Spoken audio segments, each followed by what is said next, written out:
Okay, so f of xy, x to the third plus y to the third minus 6xy. So we're given this function. It has two variables. In order to find the relative max min for a function of two variables, I have to go to the d-test and basically 3 steps. In step number 1, I have to find all 6 partial derivatives. So fx, I differentiate only x, y is a constant. So this is 3x squared. This is gone. I differentiate with this with respect to x, so I have negative 6y. Then I need fy. Nothing. 3y squared. Differentiated with respect to y, so negative 6x. Now the other 4. fxx, 6x. fyy, 6y. fxy, x with respect to y. fyx, y differentiate with respect to x. These have to be the same. If they're not, something is wrong. Good. In step number 2, I have to set these equal to 0, like finding the critical number. 3x squared minus 6y equals 0. 3y squared minus 6x equals 0.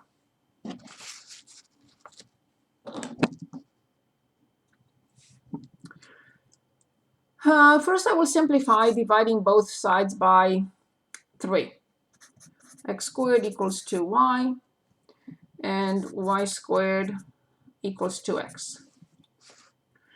I have to make a decision. Do I solve for x and plug it in here? Do I solve for y? It doesn't matter, it's the same. So if I solve for x, I get y squared equals 2, y squared over 2. So then I have to plug it in here and square it. So I have to square this. Y to the 4th over 4 equals 2y. Cross multiply. Y to the 4th equals 8y. Move 8y. Factor out y. You can use the calculator if you want, the polynomial feature, but this has obviously 4 solutions, but 2 of them will not be real. This is 0, and from here y equals 2. So when y is 0, x is 0. When y is 2, 4 over 2 is 2. So we are looking at 2 ordered pairs, 0, 0, and 2, 2. We don't know what's happening with either one of them because we have only, this is only step 2. Now we have to look at step 3. Step 3 is the d-test calculated, or the d number if you want to call it, it's up to you. So for 0, 0, I have to find d. For 0, 0. f xx for 0, 0. So this is 0 times 0 minus this squared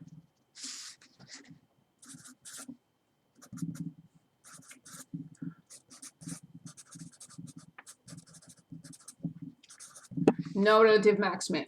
It's a negative number. D has to be positive. Now I repeat for 2, 2.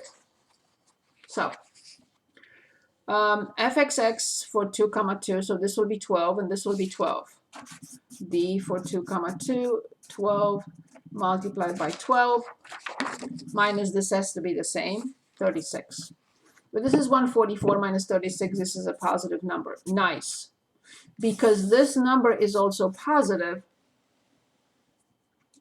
this is positive, because this number is also positive, we are looking at a relative minimum. How much is it? I have no clue. I have to plug it in.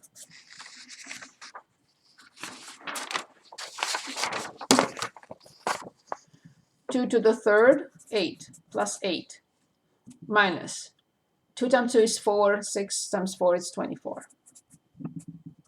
16 minus 24, negative 8.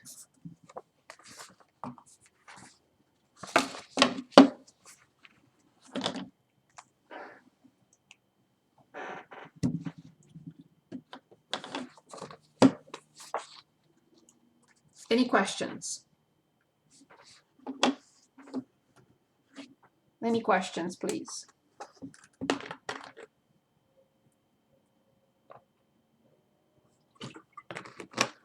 Okay, moving on. So what is left is the average value of a function, consumer surplus and producer surplus, differential equations, and one evaluate.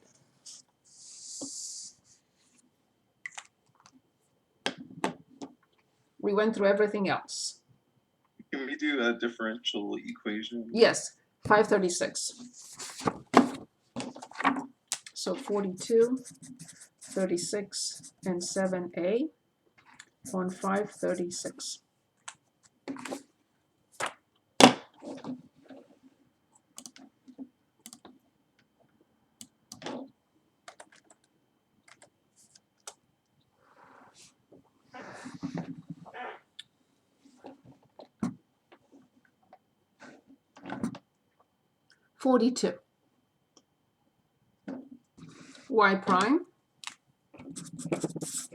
Y prime equals 7y to negative 2. Y of 1 is 3. Good. How do we start? We're asked to solve for y.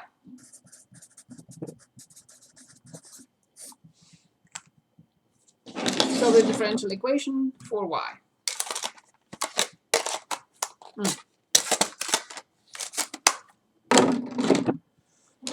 How do I do that? What is my starting point here? When you look at this equation, forget about the condition, the initial value. When you look at this, what will you do first?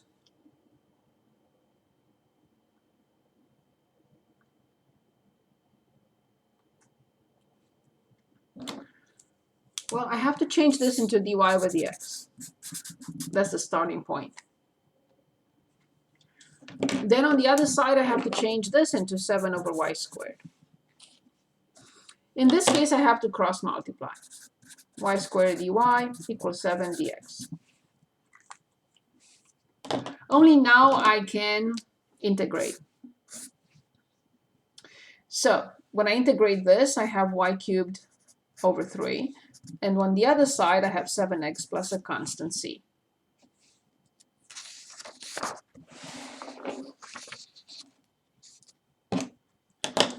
I am told that when x is 1, y is 3.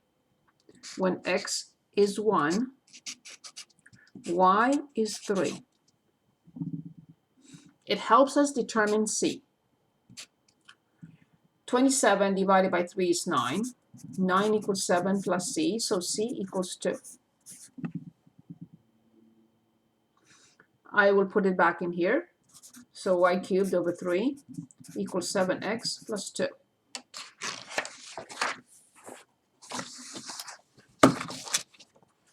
Okay. Multiply everything by 3. Take the cube root. When we take the cube root, we do not write plus or minus.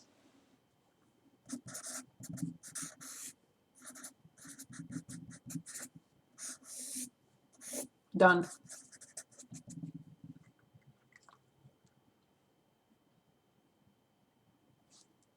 Any questions?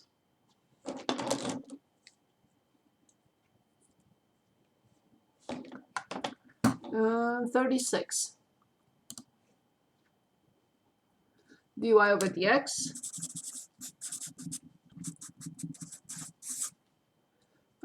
equals 2x over y.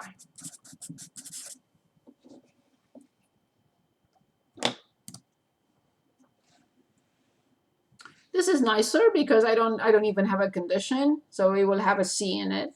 Of course, I will cross multiply again. Y dy equals 2x dx. Separately, they are separate. I separate the variables. So y squared over 2 equals 2x squared over 2 plus a constant c. Multiply by 2. And take the square root. I have to write plus or minus. If you want, you can replace this by another constant and call it C1, or not, you can leave it alone.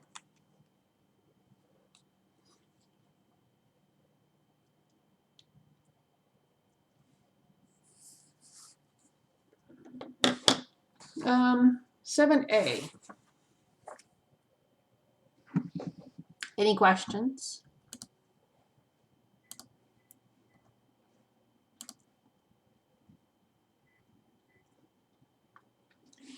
I think 7a is just asking us to check. Okay, which page was this? So this was 9.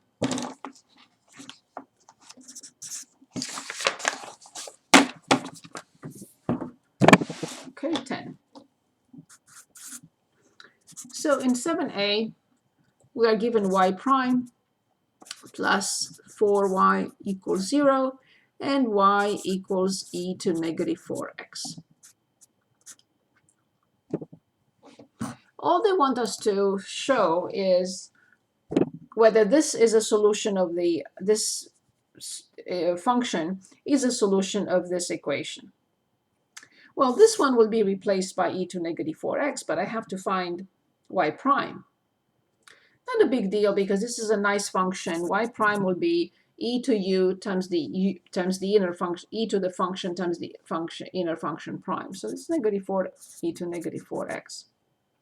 So I'll replace y prime by this plus 4.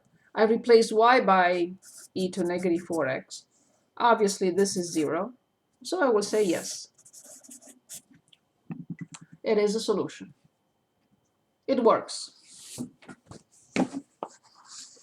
So this was this.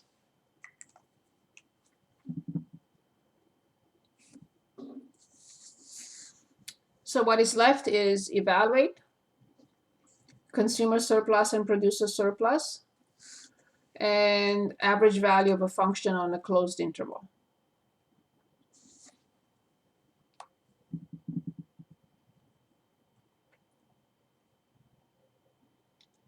Consumer surplus and producer surplus. Very good.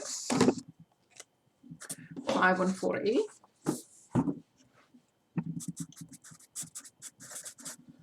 Let's take a look.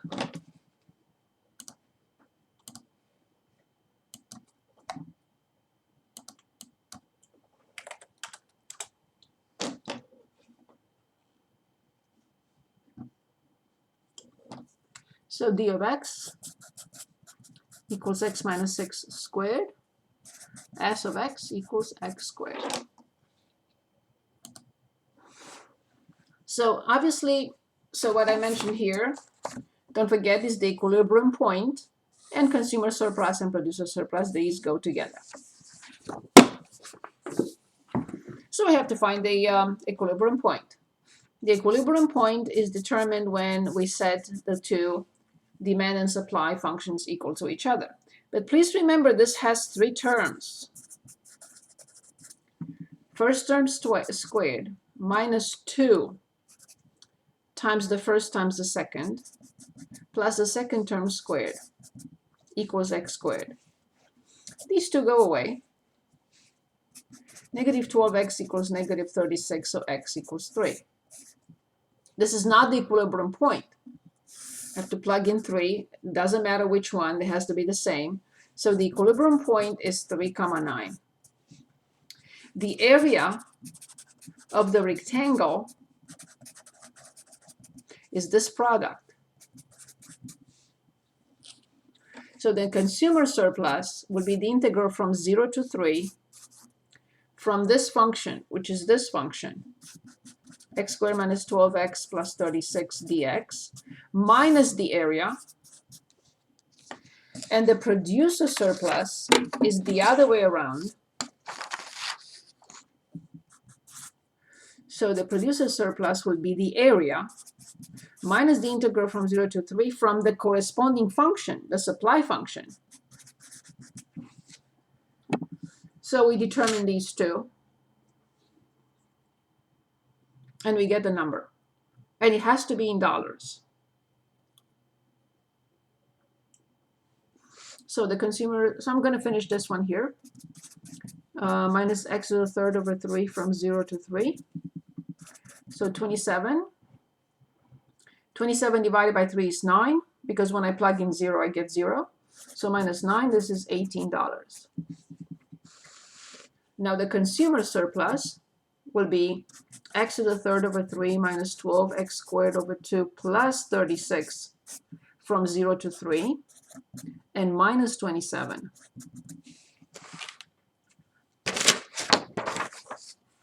So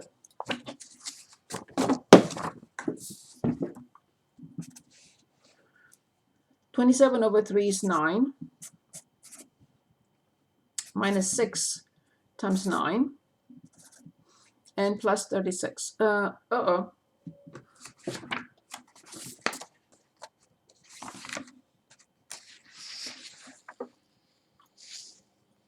Of course, 36x. Good. Plus 36 times 3. When I plug in 0, it happens that all these terms are 0. Just making sure that I took it too fast. So it was x squared, yes, minus 12 x squared over 2 plus 36. Yes, that's correct. And minus 27. Okay, lazy people use a calculator.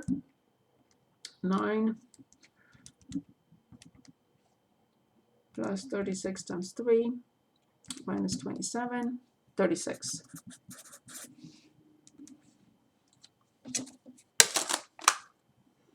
So that's all we needed to determine: the producer surplus and the consumer surplus.